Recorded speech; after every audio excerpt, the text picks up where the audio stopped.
Welp, you know what they say, having isn't nearly as good as wanting. I don't see any harm in getting straight to the point. I have nothing to lose and I'm only 20. Probably won't make it to 21. Heh, that's just a joke, don't worry about me, I think. I don't know, I'm kind of scattered right now. I'm a student at Brookwood Westernheiser Community College in Timberfall, Pennsylvania, smallest town in the state. You have to zoom in so close to find it on Google Maps that you'll forget what you were doing by the time the words appear, and it doesn't have any universities. The big BW has no dorms, but there's an apartment neighborhood across the street, mainly for student housing. You don't have to be one to get an apartment, but good luck living around the noise and shenanigans if you aren't part of the party, and I live there. I'd bounced around a few summer jobs for a couple years after high school to afford it, and the college tuition since my parents couldn't help. We were pretty poor, but finally I had a job I could start to grow from. The lords and ladies treat the neighborhood like a gigantic dormitory. We have a fake fraternity, and they have a fake sorority. Of course, being community college kids, we had no idea how those real things were supposed to work, so they just treat the two groups like clubs. No big deal. No heavy hazing, no bullying, just an initiation and then you're in. I don't know what the women do, but the guys keep changing it up every few new students. The current thing gets old, or someone comes up with some new stupid thing, or, oops, the guy who was in charge of the old thing got arrested for selling drugs, heh heh. We don't talk about that. You can't prove we know anything. Look a monkey zoom. I didn't have to worry. I was new, had only been there a month, and had no ties to the old things. I'd been talking to the guys about trying to join their frat for a while, and it seemed they'd finally come up with a new initiation. Boy, oh boy. There's nothing like being the guinea pig for a new way to scare the newbies, but if you don't join, you're basically never included in anything fun they do, and I figured the past initiations they described weren't that bad. There was occasional trespassing, but no vandalism, no destruction of property. The worst that had ever happened was having to climb up the side of someone's house in the neighborhood across the woods and put a jaunty top hat on their weather vane. Seriously, hoodlums, up to no good? You coppers will have to arrest these guys for being goofballs before you ever pin them for anything serious. Drug Donnie was an outlier, and nobody liked him that much anyway, so no surprise to learn that he was not only doing lines every night, but also fattening his pockets, handing it out just to buy more. What a useless cycle for a complete loser. But enough about then, here's now. The initiation was to simply enter a broken-down old shack of an abandoned house at the edge of the woods, on the neighborhood across. Seriously, nobody knows what it's even called. We never go far enough to find an entrance sign, especially since we happen upon it from the backside. In the house was a lot of broken-down old furniture, broken wooden crates scattered here and there, and scratch marks on the walls, like from a knife or some other kind of tool. They spelled out rough letters forming things like, "Stay and feed me. Close your eyes and have a surprise. Speak to me, baby." Yeah, literally a fucking emoji scratched into a rotting wooden wall like by some wild animal. It looked like a joke. Who wouldn't think so? Sounded like the ladies had been here and had done this, waiting for us guys to notice so we'd get all interested and confused. And then they'd just come and laugh at us and confess after watching us get all excited and mystified for a while. I don't know. Like I said, I don't know what they do. I also don't know if it was one of them who did it, or if the person I'm thinking of is, or was, one of them. The sorority is as fake as the fraternity, but maybe there's something more to it. One of the messages, down in a corner full of cobwebs I had to stomp on to be able to read it, was actually some weird code-looking thing. The guys had found it, and I was supposed to go in the house alone, recording myself first person on my phone, find the code, and read it, then stay in the house for an hour. Either nothing would happen and I got to leave, or something would happen and I'd have to stay to see it out. I was in the corner, the darkest, rattiest looking one, and raised my boot high. Thud. There was a message behind all the dust, scribbled by the same sharp thing, but slightly narrower and neater. HD 973B. I read the code out loud slowly, smirking to myself. What a waste of time. Let me guess. Some of you guys are here right now, and you're gonna make animal noises and scare me. "Why would I scare you?" whispered a sultry voice behind me. I jumped a foot and turned around. The window on the other side of the room now shone with a blue light, as though the full moon were looking in through it, even though it hadn't been there seconds ago, but someone was standing in the way, blocking the light.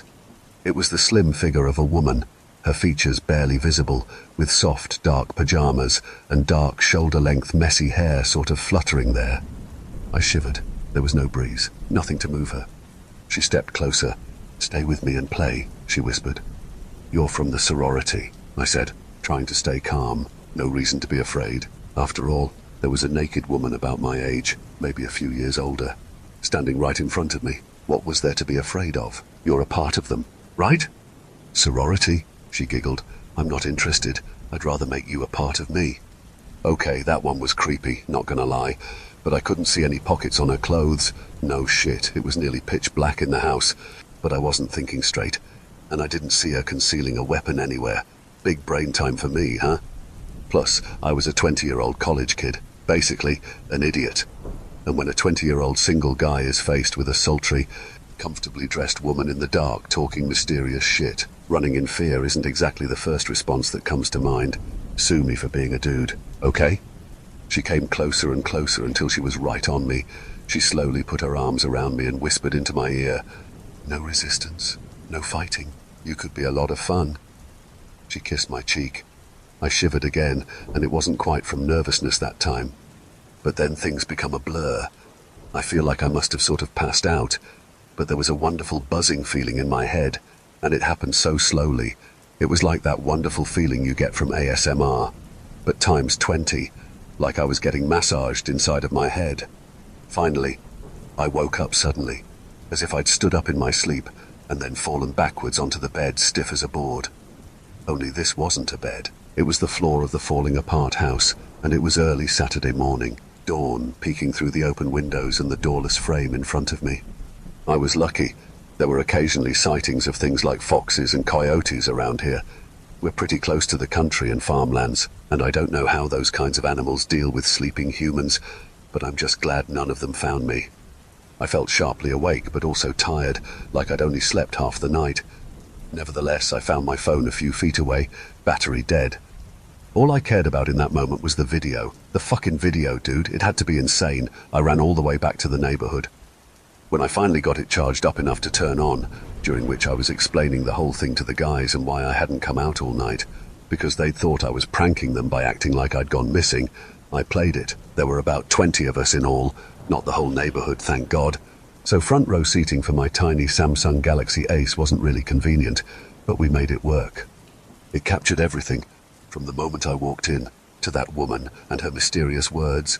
They all hooted and hollered and slapped me on the back when she held me and kissed my cheek, but they didn't seem to get what was going on or who she was. And then it got weird. There it was, that moment I couldn't remember, when everything became a senseless blur. She reached down and took my phone out of my hand, setting it gently on the ground. We were both visible in the recording for a moment. She reached out and touched my head with both hands, and my face seemed to droop with languor. She leaned forward and kissed me fully, and started walking me slowly backward until we were out of view. There was nothing but the soft sounds of her kisses and small sighs from her, and some kind of strangling sound. Was that coming from me? Sort of high-pitched, like something was sucking the breath out of me from far away. The guys were all staring at the phone, dumbfounded. They kept watching until the video ended, and nothing any further out of the ordinary happened. In the end, the guys were laughing and clapping and slapping me on the back, declaring that I was way beyond a member of the frat now. Some of them thought I'd tricked them back somehow, but they weren't even mad. But I was the only one creeped out by it all. Yes, it had felt wonderful, but what the fuck had it been? Was she on some kind of heavy drug that just got into my system when she kissed me, just by breathing into my mouth? Was that possible? Had she done the thing that seemed kind of obvious? She had walked away from the phone after all, but I couldn't remember anything vivid. I wasn't sure. Should I have felt disgusted? Violated? Why would I, if I wasn't even sure she'd done anything more than holding and kissing me? I tried to put it out of my head. The whole day went by pretty smoothly, and I didn't have much to do. But the boys took me out to dinner that night at a buffet, and I have to admit, we were kind of rowdy.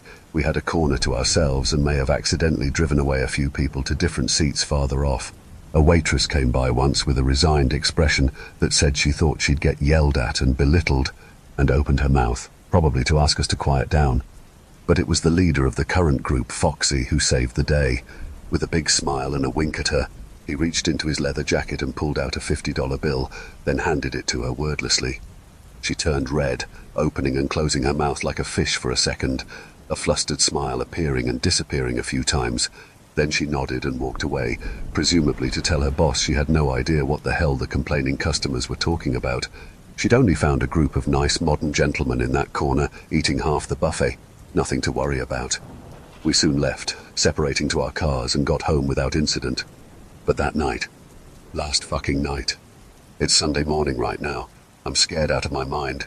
Well, kinda. Should I be scared? How scared should I be?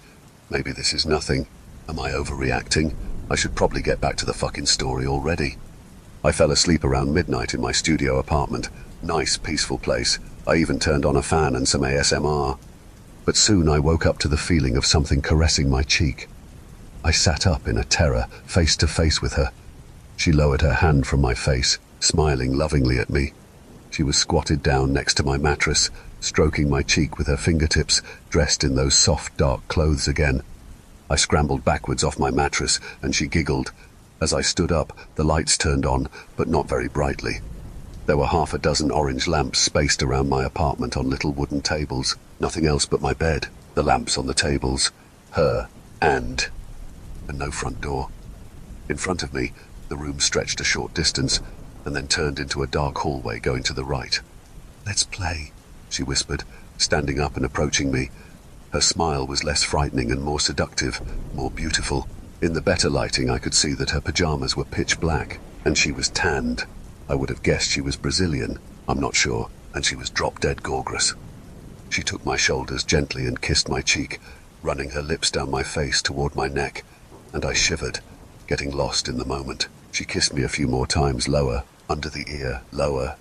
But then my senses returned, and I awkwardly jump-stepped to the side, almost losing my balance. My awareness came back, and as I turned toward her, she smiled at me, sticking her tongue out and wiggling it playfully. "Have more," she murmured, reaching for me. I turned and bolted toward the far side of the room, and stopped at the entrance to the dark hallway. "What the fuck is this?" I said to her, turning to face her again. "I'm dreaming, right?" I know, I should have been way more freaked out. I seemed too calm and collected for what was going on, didn't I? But I've never been one to collapse into a blubbering mess over something terrifying. I either question it, or I run, and I don't stumble and trip over all that pesky air, thanks horror movies. "Absolutely not," she whispered. "I don't make people dream. I take dreams from them. I'm better than any dream cam.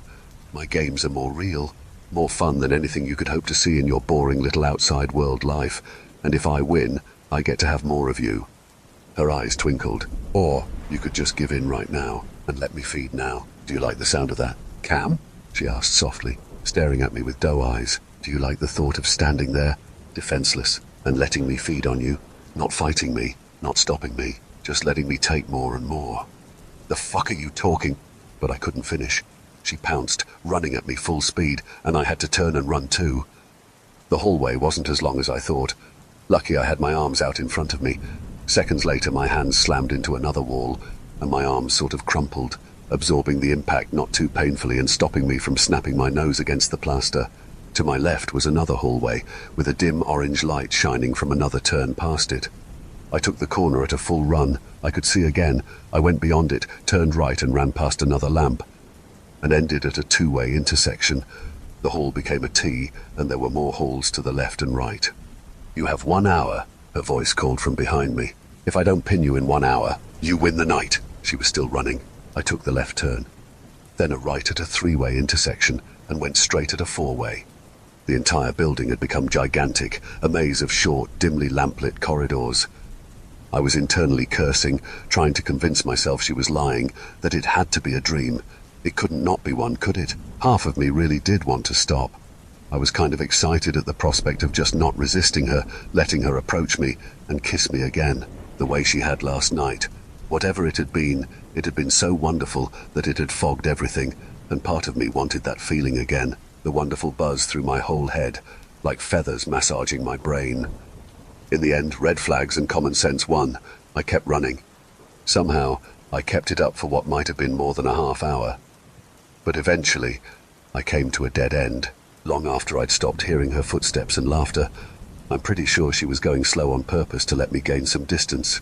enjoying her game of cat and mouse. The dead end was a small, widened, rectangular block at the end of a corridor. From far away, I thought the left and right sides were more hallway turns, but they were just blank walls. A large, beautiful bed took up the space on the right, big, white, and with fluffy, thick sheets. I heard her exhale softly behind me, and I whirled around to see her at the far end of the corridor. She came to me, and the hallway wasn't big enough for me to have a shot at slipping past. If I tried, she'd jump on me and pin me easy.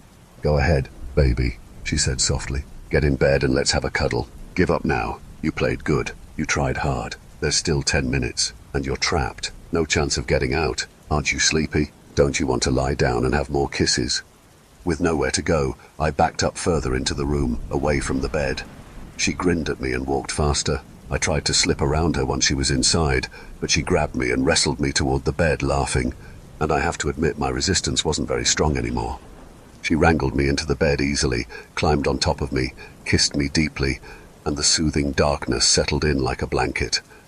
The lamps went out. That buzzing feeling filled my head faster than before, spreading down toward my shoulders, filling my neck. It felt like it was even sending little barbs down into my chest. Whatever it was stronger than the first time, and it was wonderful. You'd think the law of diminishing returns would apply to future occurrences, but nope. It was the opposite. For at least a couple hours I felt heightened euphoria all over. I was a little more aware of the whole thing. Time was a bit of a blur, but I could feel things more solidly and was more aware of my surroundings, and it just made the whole thing that much better. I could feel her lips on my face. I could feel her hair tickling my neck.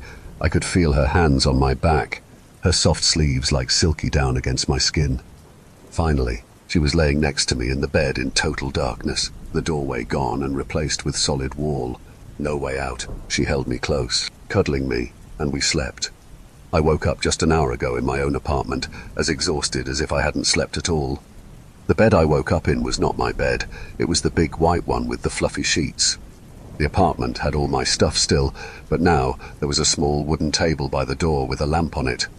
I got up and staggered to the table, examining the lamp up close. The table. I turned around and checked out the bed. I was too tired to think clearly. This could not be real.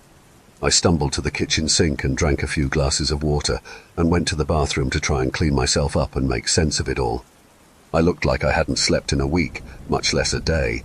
My hair was ruffled and greasy, my face was pale, and there were dark circles under my eyes.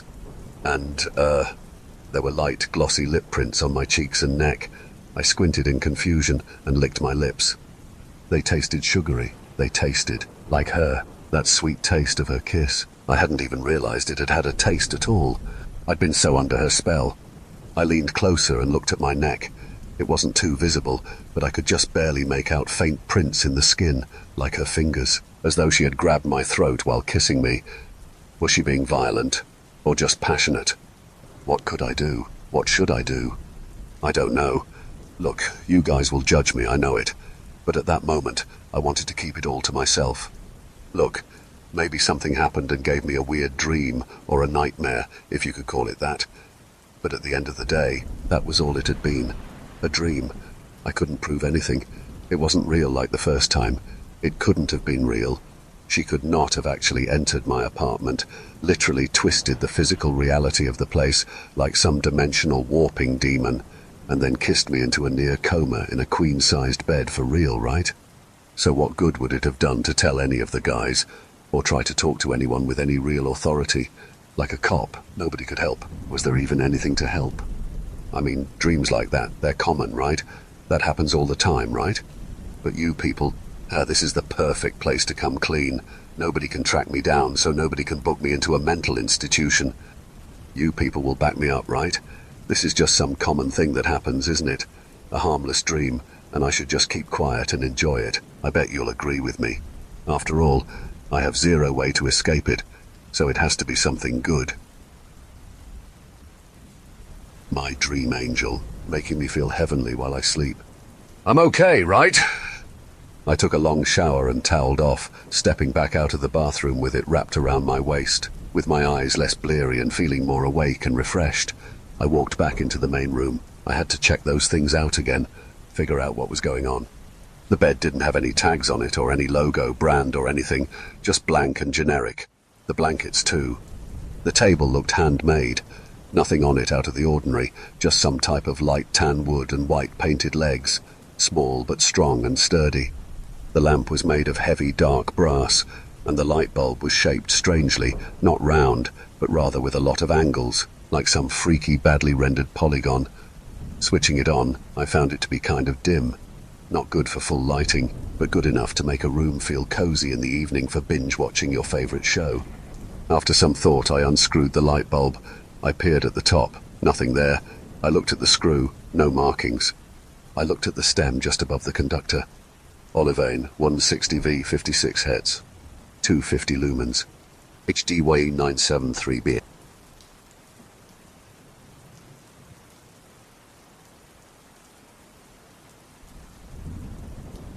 If you're ever driving down Route 106 in Michigan and you see a sign for the Greenbrier Motel, you better just keep on driving, because there is something terribly wrong here, and the last thing I would want is for more people to die.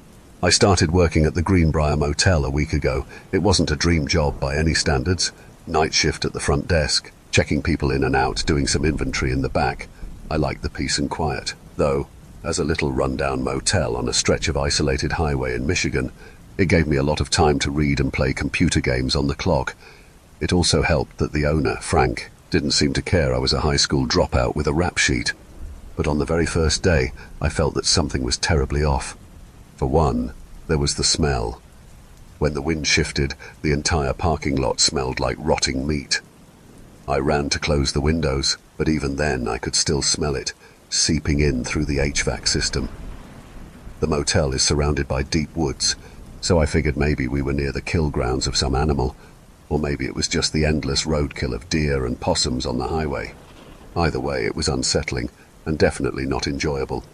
The other thing that struck me as odd were the guests' rooms. Some of them didn't have windows, and it seemed like that was intentional. I could see the lines in the paint, the seams outlining where windows had once been. When I asked Frank, he told me that some of the guests asked for windowless rooms, that they were in high demand. He didn't elaborate, and honestly, I was a little scared to press him on it. Things went from strange to downright creepy, however, as soon as Frank left.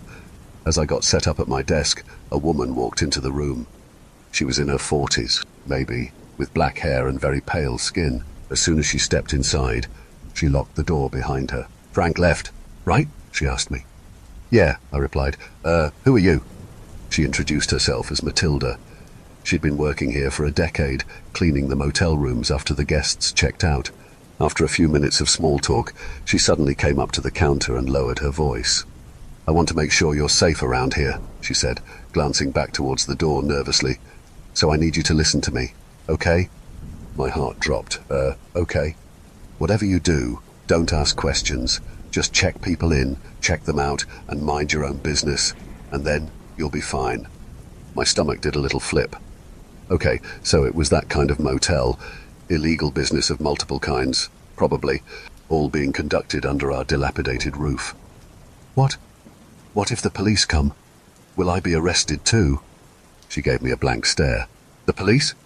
Say they find evidence of illegal activity in one of the rooms. Will that get me in trouble? I already have shoplifting on my record and can't..." She shook her head. "Don't worry about the police. Just don't ask questions, and don't make eye contact or look at their faces for too long." I swallowed. They don't want witnesses. They don't want me to be able to pick them out of a lineup, I thought. "Okay, I won't ask questions, and I won't look at them for too long. Got it?" She smiled at me. "You have nothing to worry about." As it turned out, though, I had quite a lot to worry about. That night I checked in 3 people. They were almost like caricatures. A big, strong guy in sunglasses that looked like he'd stepped right out of The Godfather.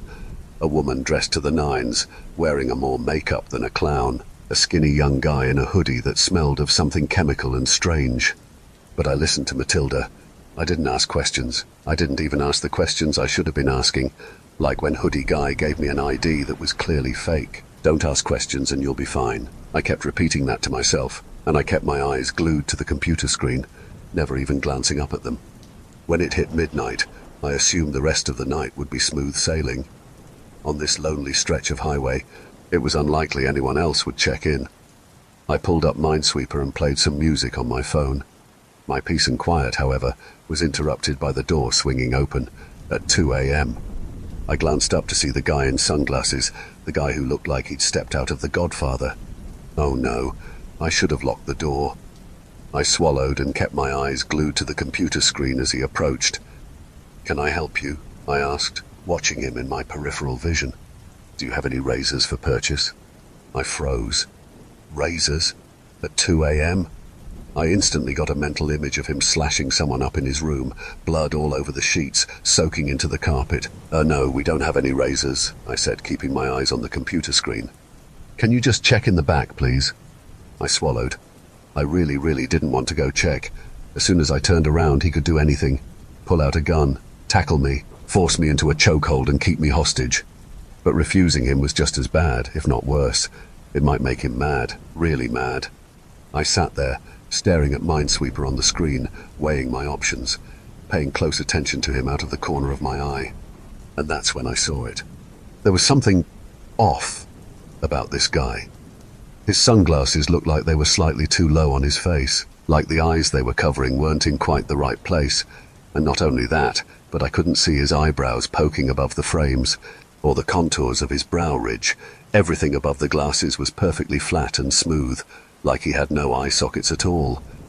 "Can you check in the back, please?" he asked again, his voice taking on an annoyed tone. "Yes, sure." I sprung out of the seat and ducked into the back storage area. I quickly glanced over my shoulder to make sure he wasn't following me, but he wasn't. I had half a mind to just stay there, hiding out in the back storage room, until I heard his voice calling me. "Did you find them?" He sounded angry, approaching furious. Thankfully, I did find a few packaged razors next to some spare toothbrushes and soap we kept. I grabbed them and handed them over, keeping my eyes trained on the floor. "Thank you," he said, sounding pleased. And that was it. He turned around and left. As soon as the door shut, I ran over and locked it. I closed the blinds and sat back down at the front desk, my heart hammering in my chest. All I could picture were the strange contours of his face. And as I sat there, I realized something. All three guests that I'd checked in since the start of my shift, the Godfather guy, the makeup woman, the hoodie guy, had something covering their face or head. I mean, I wasn't exaggerating about the woman having enough makeup for a clown. She was wearing foundation so thick that it cracked around the corners of her eyes and lips, and wore false eyelashes so long they gave the appearance of spider legs. And hoodie guy had kept his hood pulled so tightly over his head that his ears and hair weren't visible. It was like they all had something to hide. Morning couldn't come soon enough. As soon as the day shift workers arrived, I got the hell out of there. I floored it back to my house and slept for a long time, my sleep plagued with nightmares of faceless people and spidery eyelashes. Then it was time to go back to the motel for night number 2. Thankfully, it was a quieter night. Although the vacancy sign glowed brightly in the darkness, no one checked in during my shift. They must have all come earlier during the day shift. I locked the door, sat down with a cup of coffee, and enjoyed getting some reading done in the quiet. Unfortunately, the quiet didn't last long. Around midnight, I heard a loud slam from outside. I threw my book down and ran over to the window. The door to room 16 was wide open. I looked around. Nobody appeared to be outside. The parking lot and the sidewalk were empty. The room itself was dark. None of the lights were on. I walked over to the computer and looked up the room. To my surprise, no one had booked it for tonight. Should I go out and close the door? I hesitated. It was late. There was no one around except for the occasional passing car. If someone had broken into that room and then attacked me, there would be no one to hear me scream. So I kept the door locked tight and accessed the security camera feed instead. As I rewound it, I saw what happened. The door had opened, and then a woman had walked out of it. I couldn't see her face, just her long dark hair. She then disappeared into room 22. I checked room 22 on the computer and saw it was booked to a woman named Cassandra Johnson. I frowned. Looked like Cassandra might be going into our vacant rooms and possibly stealing stuff. Matilda must have forgotten to lock up the room after she cleaned it. I sighed, opened the door, and began walking towards the open room. I thought of knocking on room 22, but then thought better of it. Keep your nose out of other people's business. I'd just lock up room 16 and go back to the lobby, like a good little employee. I walked towards to the open room, but as soon as I got close, a horrible smell wafted out of the room, like something rotting, decaying. My stomach turned. What did Cassandra do in there? Throw up? Stash all her garbage in there? I reached into the darkness of the room. Bracing myself, I flicked on the light. The room looked normal. The bed was made. The carpet was clean, but the smell had only intensified. I pinched my nose as I glanced around, starting to feel nauseous. And then I saw it. There was something on the carpet, just barely poking out from the other side of the bed. What is that? It was tan and folded over itself, like a beige sheet or pillowcase had been bunched up on the other side, but all our sheets were white. I stepped into the room, my heart pounding in my chest. "Hello?" I called out. Nothing. The smell got even worse as I approached the bed. Nausea washed over me. I forced myself to keep going, pinching my nose, swallowing down the urge to throw up. I peered over the side of the bed and froze. There was a pile of beige, slightly translucent material folded over itself on the other side, but I instantly recognized certain shapes attached to it, awfully familiar shapes, like 5 fingers, resembling a glove made of skin, poking out from under one of the folds. It looked like someone had shed their skin. I stepped back, my legs shaking underneath me. No, there's no way. It can't be. I backed away towards the door, my throat dry, because it didn't make sense. It didn't even make sense with a horrible crime. There wasn't any blood on it. It hadn't been cut off someone. It was like a snakeskin, clean and perfect, holding the shape of its wearer like a ghost. I ran out of the room and saw, walking towards me down the sidewalk, the woman from room 22. Strands of her dark, straight hair hung over her face, but I could tell, through her hair, that there was something wrong with her face. Her eyes, her lips, were in slightly the wrong position. She strode towards me, fast, her shoes clicking on the pavement. I didn't want to find out what she'd do if she caught me. I whipped around and ran as fast as I could. I could hear her behind me, but I forced myself to go faster and faster until I was inside the lobby. I clicked the lock shut and collapsed in the back room, where she couldn't see me. That's when the whistling started. Just outside the door, I could hear her, whistling. The source of the sound shifted as she circled the lobby area, looking for a way in. I heard it at the door, then at the back, then through the side windows, then back at the front door. This went on for an hour. Finally, the whistling faded, but I didn't move. I stayed there, huddled in the back storage room, until dawn broke. As soon as the day shift arrived, I booked it out of there as fast as I could. I wanted to quit. With everything I am, I wanted to just walk away. But I needed the money. I already knew how hard it was finding a job with a rap sheet. It was either go back to the job or face eviction. So I went back. When I got on shift, though, I pulled Matilda aside and told her what I'd seen. I asked her again and again if my life was in danger. Asked her what the hell was going on here, if other people were in danger too. I promise you, as long as you mind your own business, you'll be safe. So that's what I did. I minded my own business, and for the next few days, nothing of note happened. Sure, there were a few people who checked in that were wearing hats or sunglasses or extra makeup, but I just tried to avoid eye contact with them, tried to keep my head down and my nose out of other people's business. But then came the night of November 14th. It was raining that night.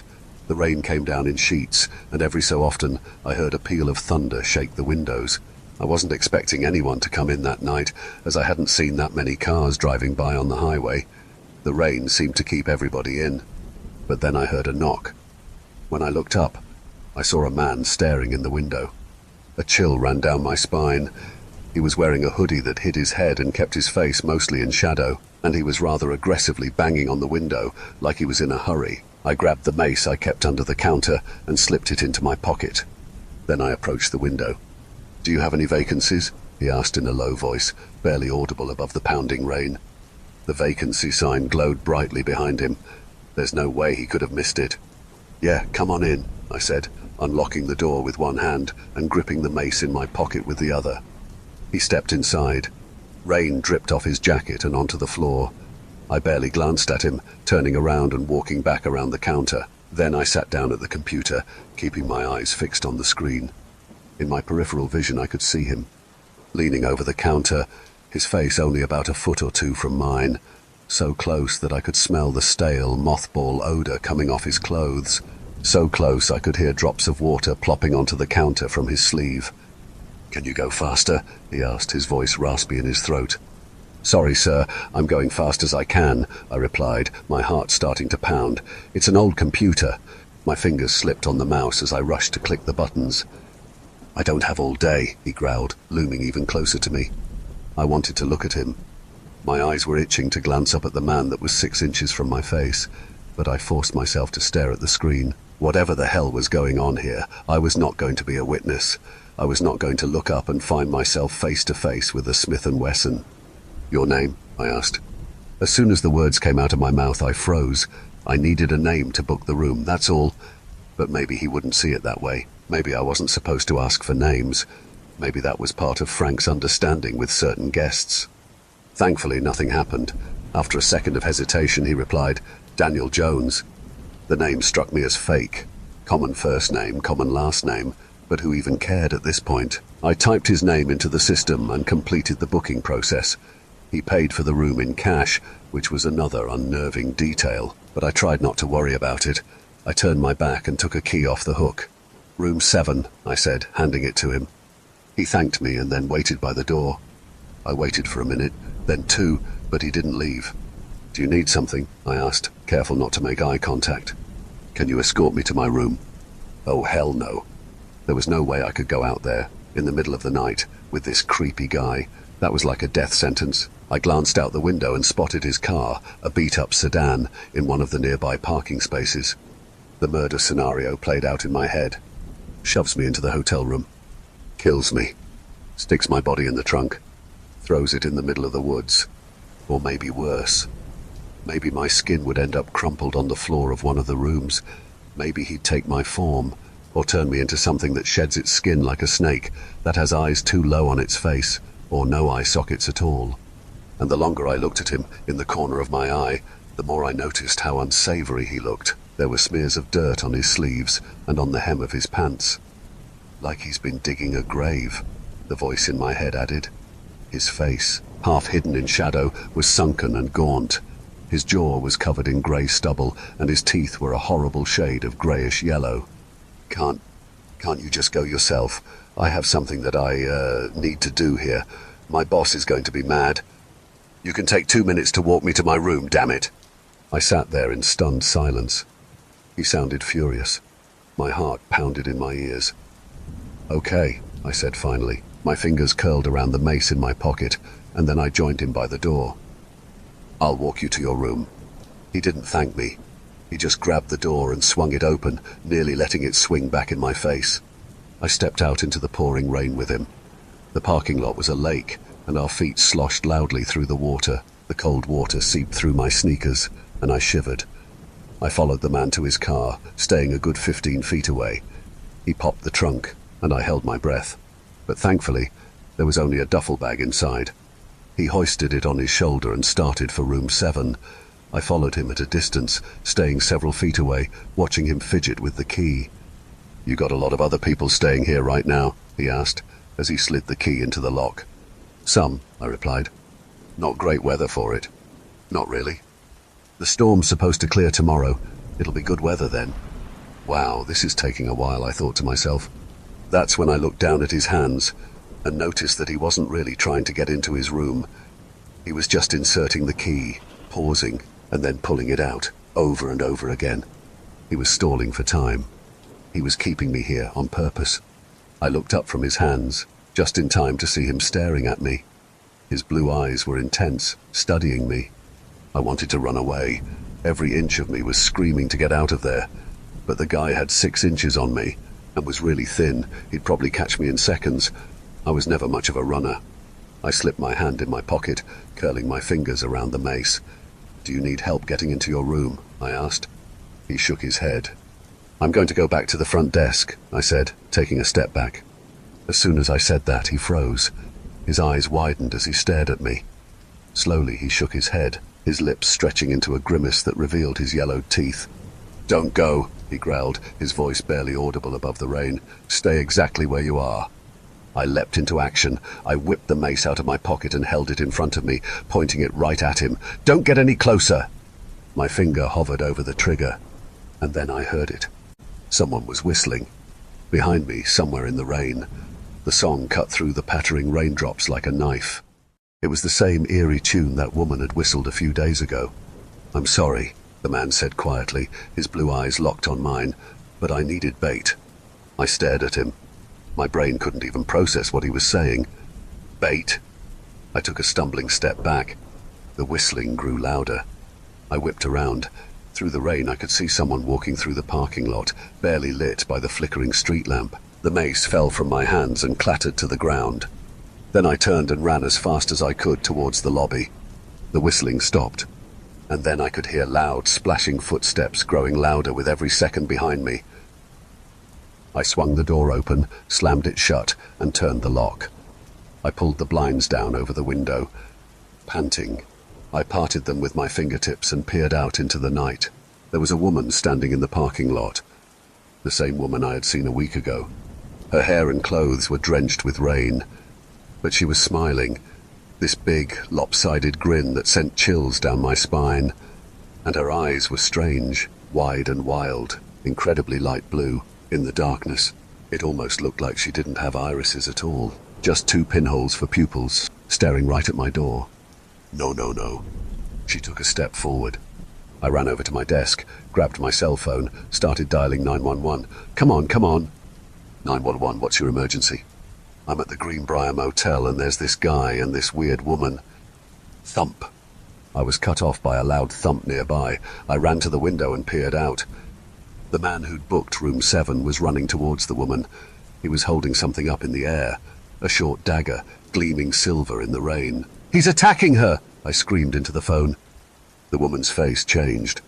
Her features twisted, her grin crept up to her eyes. Her arms crackled and stretched. She blinked, and her eyes turned pure white. Her body twisted unnaturally at the waist, so that she was facing the man. With fast, jolted movements, she leapt at him. Within seconds, he was dead.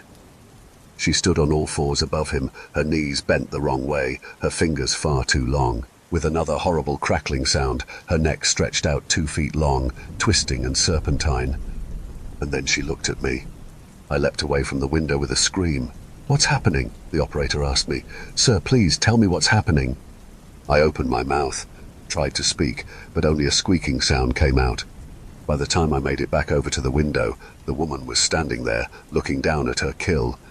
She looked normal. Then she stepped over his body and walked towards the rooms. To my horror, she pulled out a key and opened room 22. Then she disappeared inside. The police arrived a few minutes later. In strings of gibberish, I begged them to check room 22, that something horrible was lurking inside. But then they knocked on the door. A completely normal-looking woman opened it. I watched from the lobby. I couldn't hear that much of their conversation over the pouring rain, but they weren't arresting her, weren't accusing her. They seemed to just be having a friendly conversation, asking her what she'd seen. Then they thanked her and came back to me. "We'll need to see the security tapes from tonight, please," the officer said, in an accusing tone. But when I showed them the tapes, they got quiet. One of the officers made a call to someone, saying something about an infestation. The other 2 officers ushered me out into the lobby, their faces grim. They told me not to leave as they talked among themselves in hushed voices in the corner of the room. Then they approached. "You didn't see anything tonight," the tall man said, leaning in close. "You got that?" "Aye, but what about—" "Listen to me very carefully," he interrupted, lowering his voice. "You didn't see anything, just like you never shoplifted in your life." "What?" "You understand me?" he asked. The silence stretched out between us. "Yeah, I got it," I said, my voice wavering. "I didn't see anything. I left the motel and never went back. I planned to never speak of what I saw, to keep my mouth shut, just like they told me to. But after losing many nights of sleep, I realized that I need to warn people. I need to warn you. I can't have another person dying because of these things, whatever they are. So I beg you, if you're driving through Michigan and see that there's a vacancy at the Greenbrier Motel, keep driving.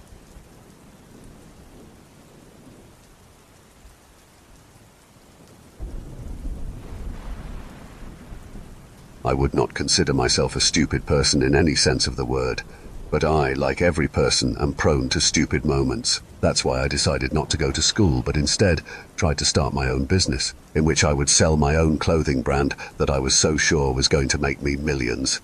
It didn't last more than 4 months. Now I'm stuck in my shitty one-bedroom apartment with almost 1,000 t-shirts that I am too embarrassed to tell you what they actually say. With nothing else going on I just started looking for any job I could, but no one seemed to like the gap in the resume, so I had no offers. None. Zero. Except for one. A weird sketch Indeed ad that simply said, driver. It provided no information besides that, which I honestly didn't think was possible for there to be so little on Indeed. But here it was. I assumed it was for a taxi driver or a delivery driver. I was more than confident I could do that. I'd been driving since I was 15, so how hard could it be? With really nothing else to lose, I figured at the worst they would try to rob me. Unless they wanted my clothes, they weren't getting much. When they did ask if I wanted the job, I just took it. Then I was told to meet the guy on the edge of town tonight. I asked, what if I was busy? And he just responded, then no job. Well, shit. Guess I had no other choice. I don't know what I expected, but it definitely wasn't one dude standing next to a van. Great. I thought I'm going to get robbed, murdered, or kidnapped. You Colton, said the shaggy-looking man with scruffy-looking brown hair and beard. He reeked of weed. Yep, that's me, I thought. Just get it over with, man. You're going to be driving this van down that road. He pointed off to the left. Okay, where I'm driving it to? You'll know when you see it. Okay, well, you didn't really explain much about the job. I mean, I don't even know what the pay is.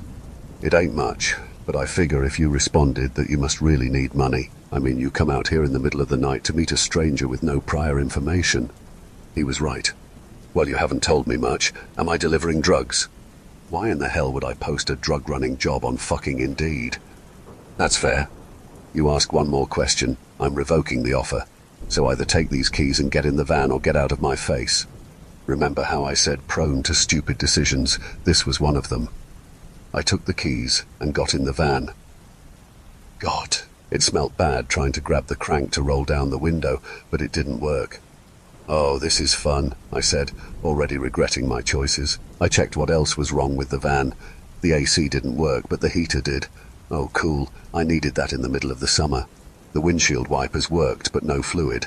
The back seat had been torn out, and there was a gross-looking mattress in their place, as well as a duffel bag. I opened to check its contents, fully expecting the drugs to be in it, but instead, it had a couple of pairs of clothes, weirdly in my size, some bottled water and snack bars, as well as a flare gun and a med kit. I went back to checking the van. You know what did work? The radio, except it was stuck on one channel that only played Christian music. No offense to anyone who follows that religion in all, but I was not listening to that. I shut off the radio and put music on my phone. I looked over at the man, but he was gone. Was I really about to do this, I told myself. I guess I was 'cause I put the van into drive. I never got used to the feeling of driving at night, especially on country roads. As soon as you leave the city limits, you become suddenly aware of how dark nighttime is. The further you drive, the more and more the anxiety sets in. This was one road with no lines to keep you on one side, so I drove in the middle of the road until I saw someone coming on the left. Another fun thing about the road was just how bad it needed to be redone. It felt like I had to dodge a pothole every 40 feet or so. After driving for what felt like forever but turned out to only be 43 minutes, I came on my first building, a small gas station with one pump. Upon seeing it, I began wondering how the hell I was going to fill up the van. I looked down to see the gas gauge was still on full, so that meant either this thing got pretty good gas mileage, or that the gas gauge was also broken. I felt like it was the second one. I pulled over in hopes that it sold air fresheners. The smell only seemed to get worse as I drove. I was more than willing to spend what little money I had left on one. The place was extremely worn down.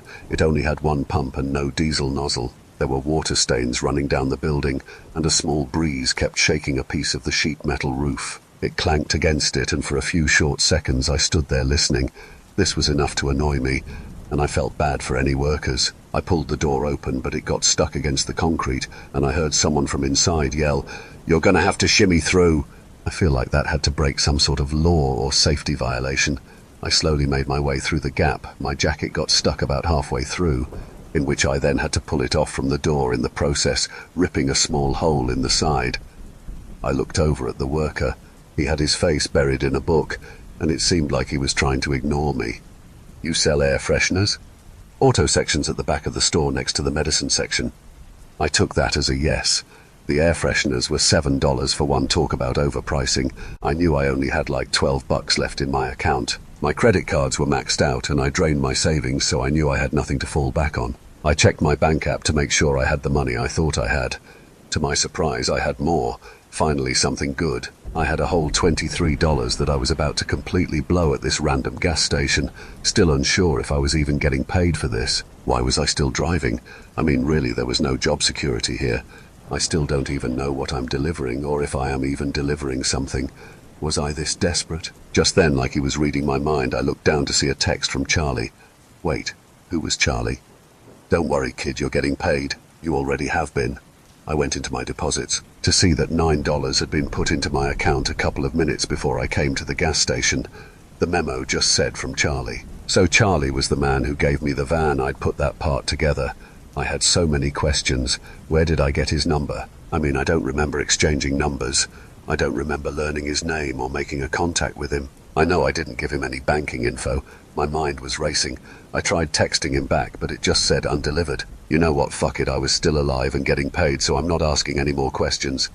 I picked up the air freshener and went to the counter. On the counter I saw some chargers, so I picked up one that goes into the lighter port. I at least wanted my phone if I was going to be driving for God knows how long.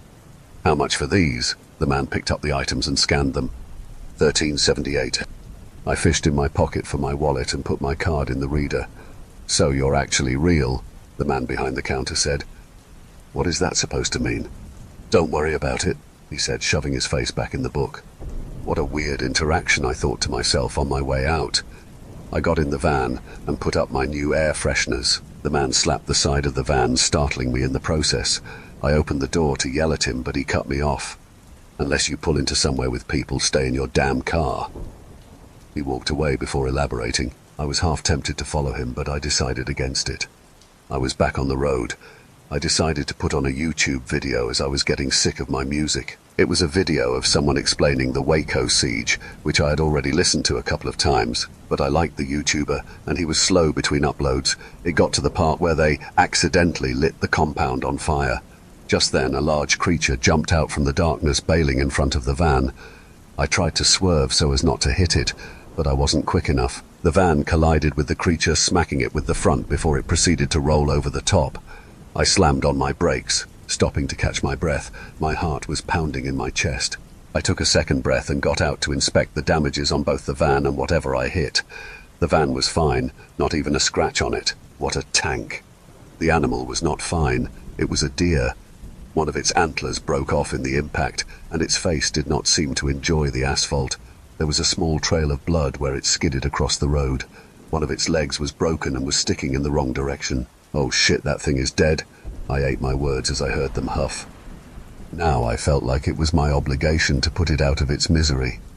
I found a big enough rock on the side of the road to crush its head. Shuffling over with the heavy thing, I raised it as far up as I could and dropped it. The thing came down with a splat. Blood shot up from it and splattered on my face. "Welp," I said, wiping the blood off my face onto my jacket. I had done my civil duty. At least that's what I thought before the damn deer started squirming. Oh no, I had made it worse. It kicked and jumped, trying to get its head out from underneath the rock. I sat dumbfounded, trying to figure out if I should smash it with another rock or help it get the rock off. But just then it stopped. I was thankful as it finally died. I ate my words again. The thing planted its 3 working legs. As it did, the 4th leg began to crack back into place. The bones crunched multiple times, and suddenly the leg was planted with the other 3. What the? The deer lifted its head, and the rock easily fell out of its place. It sat up and stared at me. Half of its face was scrapped from the asphalt. The other half flattened inward. There was blood and revealed bone. Its lower mouth hung halfway off, and its brain was revealed to the fresh air. In no world should it have been alive. It looked pissed in a way animals should not be able to show. The deer started its charge for me, its broken jaw swaying as it did. I turned around to make my run back toward the van, but the deer was much faster than me. I felt its remaining antler tear into my clothes and then into my back, knocking me to the ground and standing in front of me now, ready to make its second charge. I was able to roll out of the way this time. I pushed myself forward into the driver's seat and pressed the gas pedal as hard as I could, but since it was still in park, I didn't move. The deer rammed into the side, shaking the whole van. I put it into drive and peeled out of there. My adrenaline finally started to wear off, and I was very aware of my injuries, not only my back, but my knee and hands, which I scraped during my fall. Once I felt I was far enough down the road, I pulled over. Using one of the van's side mirrors, I did my best to examine my injuries. The 2 scratches on my lower back seemed to not be serious, but the puncture wound in my shoulder was bleeding really bad. I called 911 to get an ambulance, but the call wouldn't go through. It just kept failing. I knew I was going to have to drive myself to a hospital, and since I didn't want to die of blood loss, I saw one option. This was my first time doing stitches, so my solution was, well, I ended up on a WikiHow link, which as I'm typing this I realize was another stupid moment. I lacked most of the tools they used, so I had to just follow it as best I could. I took a needle and thread from the med kit and went at it. After poking the needle in my skin for the first time, I realized how fucking painful it was. I grabbed my shirt and rolled it up so I had something to bite onto, and went through several painstaking minutes of stitching. By the end of it, all I wanted was to get blackout drunk. I applied some of the first aid cream, which was for minor cuts and scrapes and scratches over my wound. Probably wouldn't help much, but better than nothing. Then slapping a gauze and some medical tape on it. If you are wondering how I stitched the back of my shoulder in the dark, side mirror and dome light from the van, I won't elaborate further. I decided my temporary sketchy job wasn't worth my life and started the 2-hour drive back towards town. I made my way around a bend in the road, and I was back in the same place I just stitched myself in. What the hell? I thought it was the same place. I flipped the van around and drove again in the opposite direction, turned around again in the same place. I tried again and again and again, but I kept ending up in the exact same place, even getting out a couple of times to find my blood on the road. I once again received a text. It was from Charlie. Keep driving. I texted him back asking who the hell he was and what kind of mind trick he was playing, but every text I sent didn't go through. I tried calling 911 again. I tried texting. I tried calling a friend, my old co-worker, and my dad. No call or text would go through. I tried Insta. I tried Snapchat and Facebook, any app that would allow me to send a text. I tried even leaving comments on YouTube videos. I could use these apps, but I in no way could interact with others. Once again, I received another message from Charlie. Keep driving. I accepted my defeat. I couldn't drive back toward town and I couldn't contact anyone for help. This felt like the only option. So I got back in the van and started back on the road. I don't know what Charlie was, but he somehow was keeping me on this road, and he wasn't allowing me to talk to anyone I knew. But in a cruel twist of fate, I would later find out that I have one way to contact the outside world. Reddit. I can post as freely as I want on Reddit. I know that sounds stupid as hell, but it doesn't matter anyway. There is no way for anyone to even come help me, and I'm not revealing how to get to me. I kept driving. I'd been on the road for almost 8 hours. When I saw the diner, I pulled over and made my way inside. An older woman greeted me, sitting me down in a booth and handing me a menu. I'll be back to take your order. There was one other customer in the place. He looked over at me before standing up from his table and making his way towards me. Are you real or one of them? He asked, sitting down across from me. One of them? One of the things from the road. I don't know what that means. I can tell you're not one of them. He got you too, didn't he? That fucker Charlie. You know him? Homeless-looking dude. Had you come to the edge of town in the promise of riches untold, all you had to do was drive. I didn't want to admit he tricked me with a lot less than untold riches. Yeah, something like that. There's no way back, no way to call for help. How long have you been driving? 8 hours, I think. You're pretty new still. Wait, shh, she's coming. The waitress came back to the table. You two ready to order? She didn't seem to care that there was someone else at the table with me now. Cheeseburger's fine, the man said. I'll do the same. She walked off. Like I was saying, you're pretty new still. You wouldn't believe the shit I've seen, man. Giant worms jumping over the roads, houses that stand up from out of the ground to chase you, hitchhikers that disintegrate into frogs when you pick them up. You know that sounds insane, right? If it was unbelievable, you wouldn't be listening still, so I'm guessing you've seen something that you're still on the fence about. I looked down at the table and whispered, "Zombie deer." I still didn't know if the deer was paranormal or just a freak of nature, but he was right. It was unexplainable at the very least. The waitress came back with our food. She stared upwards at the ceiling as if she was trying to avoid eye contact. She was listening in on us. Somehow I knew that. We both gobbled it up and not a word was exchanged. It wasn't till we both left the building that he spoke up again. 9 weeks. What? I've been on the road for 9 weeks. Jesus and you have no idea how to get off, so that means I'm stuck.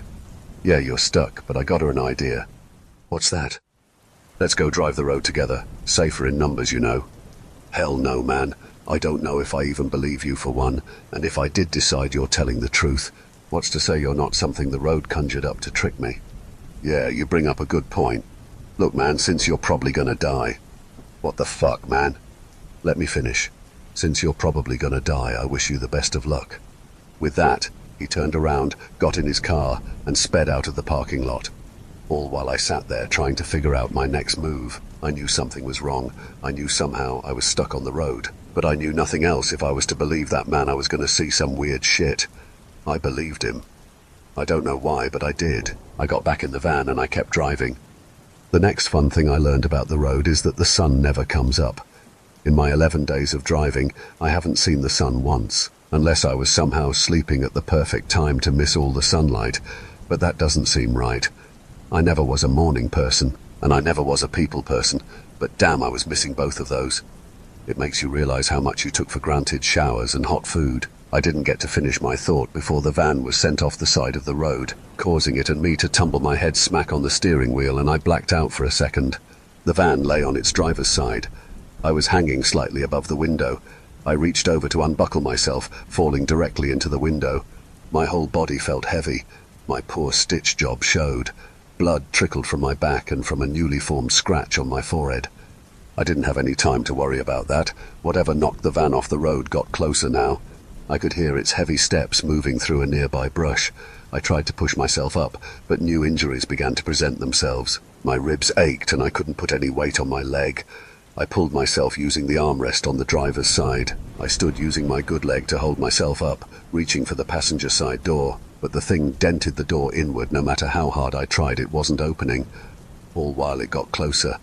I tried the window, but of course, it wouldn't roll down. An arm crashed through the front window, piercing the seat behind me.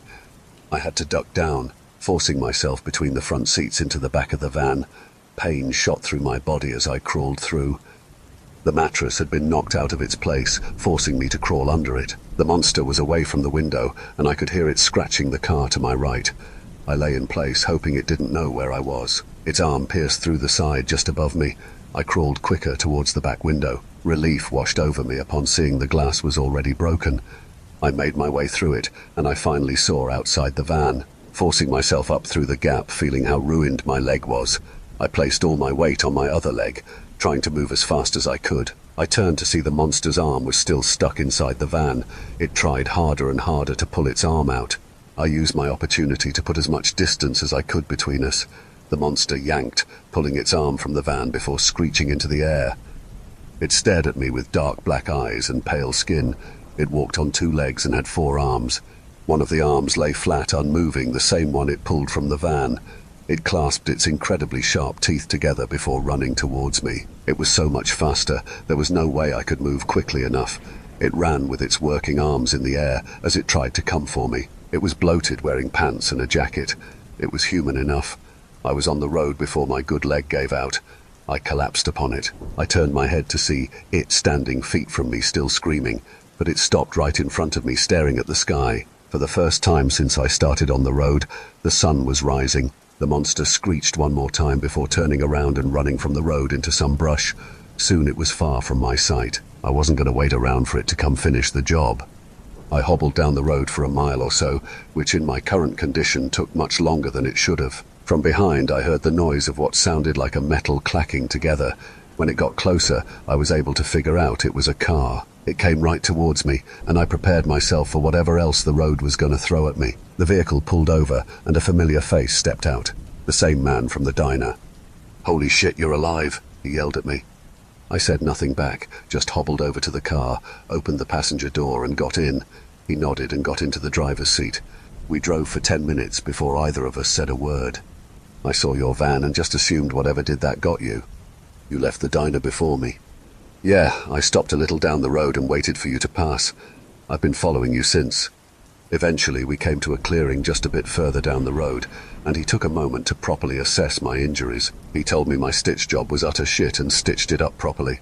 He then took to my leg, telling me it wasn't that bad, and made me a makeshift cast-outer of some foam and cardboard.